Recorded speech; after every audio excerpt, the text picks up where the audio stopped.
Velúria, para quem é da área de psicologia, esses autores não são novidade.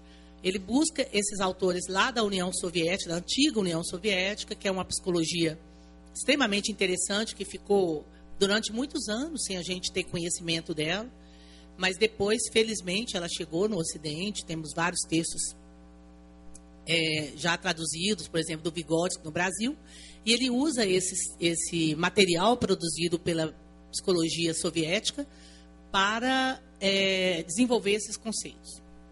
Então, o que seria o propósito da clínica da atividade? Tentar explicitar a subjetividade no interior da atividade, conciliando o melhor da ergonomia francesa e o melhor dessa psicologia dos psicólogos russos, né? O principal é o Vygotsky. O que seria esse tal de real da atividade? Para ele, o real da atividade é aquilo que não é realizado. Não é, justamente por não ser realizado, quem está observando o trabalhador realizar a sua tarefa não vai perceber, não vai ter acesso ao real da atividade. Justamente porque, qual que é a premissa? Quando a gente realiza qualquer atividade, por exemplo, aqui eu estou realizando uma atividade. Eu estou realizando uma palestra dentro de um tema que me foi proposto. Eu tinha várias possibilidades de organizar essa palestra. Eu escolhi uma. Então, o princípio é esse. Nós temos sempre uma série de possibilidades para realizar uma atividade. Aquela que é observável, que vocês estão observando eu realizar aqui agora, foi aquela que venceu. Mas as outras possibilidades existem. E o que ele vai dizer é o seguinte, que essas possibilidades que não aparecem, elas continuam agindo sobre o indivíduo. Só que nesse caso que eu estou exemplificando, é uma palestra que me deram o tema e eu tive a liberdade de escolher. Dentre as diversas possibilidades que eu tinha à minha frente, eu escolhi essa. Organizei a minha palestra desse jeito que eu estou apresentando para vocês. Eu tive a liberdade de escolher. Só que no mundo do trabalho, em geral, não é assim que as coisas acontecem. O que acontece normalmente? O trabalhador é impedido de realizar a atividade conforme ele acha que deveria ser realizada. Então, ocorrem os impedimentos, ou aquilo que o Viclot chama de atividade contrariada. Eu realizo de uma maneira, mas não é a maneira que eu acho que era correta, a que deveria ser feita. Só que essa atividade que eu reprimo para realizar da maneira que me foi ordenado, por exemplo, ela continua a agir sobre mim.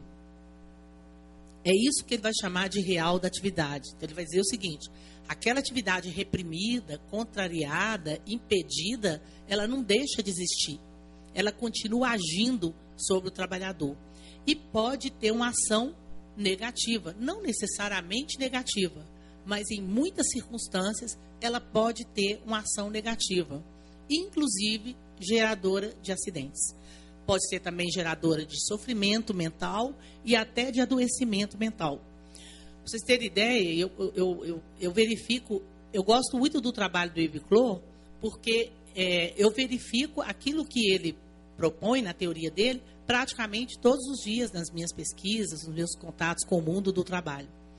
Hoje, ele constata isso lá na França, eu constato muito isso aqui, eu acredito que vários de vocês vão concordar comigo. A maior queixa dos trabalhadores não é em relação ao que eles fazem, mas em relação ao que eles são impedidos de fazer. Eles se queixam, eles não me deixam fazer meu trabalho. Eu não consigo fazer do jeito que eu acredito. Essa concepção de qualidade total, que chega, né, dando os parâmetros da qualidade, o trabalhador também tem os seus parâmetros de qualidade, só que isso não é considerado. Então, a maior queixa, a maior fonte de sofrimento é o impedimento e não aquilo que a pessoa de fato realiza. E aí eu teria inúmeros exemplos para dar para vocês no campo da saúde mental e trabalho, gerando adoecimento. Hoje eu vou falar sobre a segurança no trabalho, então vou me ater a isso. Mas o fato é que esse conceito é fundamental, por isso que eu já estou passando ele para vocês agora, porque é um conceito importante para a gente entender certos acidentes de trabalho. Então, definindo o real da atividade de maneira mais sistematizada, é aquilo que não é feito. O que se gostaria de fazer, e não faz. O que deveria ser feito, então o trabalhador sabe que deveria ser feito, mas não é feito. O que poderia ter sido feito e não foi. O que deve ser refeito. E também aquilo que se faz sem querer fazer. Isso é o real da atividade. Tá claro? Então, esse conceito, guardem ele aí, porque depois eu vou dar exemplo de como ele pode atuar, nos ajudar a entender acidente de trabalho. Então, para a clínica da atividade, aquilo que é realizado, aquilo que é imediatamente visível na realização da atividade, não tem mais o monopólio do real. O que é possível e o que é impossível também tem que ser considerados. Tá? Então, tanto aquilo que é realizado, que a gente observa, como também aquilo que não é realizado tem que ser considerado na análise. Aqui, então, as atividades impedidas, suspensas, contrariadas, inibidas, têm que ser consideradas. Mas tem um segundo conceito que eu queria passar para vocês, para depois vocês entenderem melhor os exemplos que eu vou passar, tá? Lá mais para frente. É o conceito de gênero profissional. Ou gênero de ofício. Gênero profissional. O que seria esse gênero profissional? É um sistema de instrumentos, normas, procedimentos que são coletivamente construídos. Eles são construídos pelo coletivo de trabalhadores. E que é apropriado por cada trabalhador daquele coletivo individualmente. Então, são normas, procedimentos, regras que são criadas de maneira informal pelo coletivo de trabalhadores. Isso não é ensinado. Isso é apropriado na prática, no dia a dia, na realização da atividade. E quanto mais complexa for a atividade, mais tempo demora para esse coletivo se consolidar e esse gênero ser construído. Então, ele faz parte de uma profissão, do exercício da profissão, e é construído nesse exercício. Então, são atividades encorajadas, mas também atividades proibidas, aquilo que o colega vira e fala, olha, vai até aí, mas não vai além daí não, porque uma vez a gente fez isso e não deu certo, deu um problema. Então, são atividades encorajadas, mas também atividades interditas, né? É um repertório, então, de comportamentos, de procedimentos, de normas, que vai sendo construído ali no cotidiano pelos próprios trabalhadores. Vai se constituir enquanto um saber prático. Não é teórico, às vezes não é escrito em lugar algum, mas todo mundo conhece a partir da entrada naquela atividade, vai conhecendo, vai ouvindo, observando as experiências dos mais antigos, né, e vai incorporando aquilo à sua própria atividade.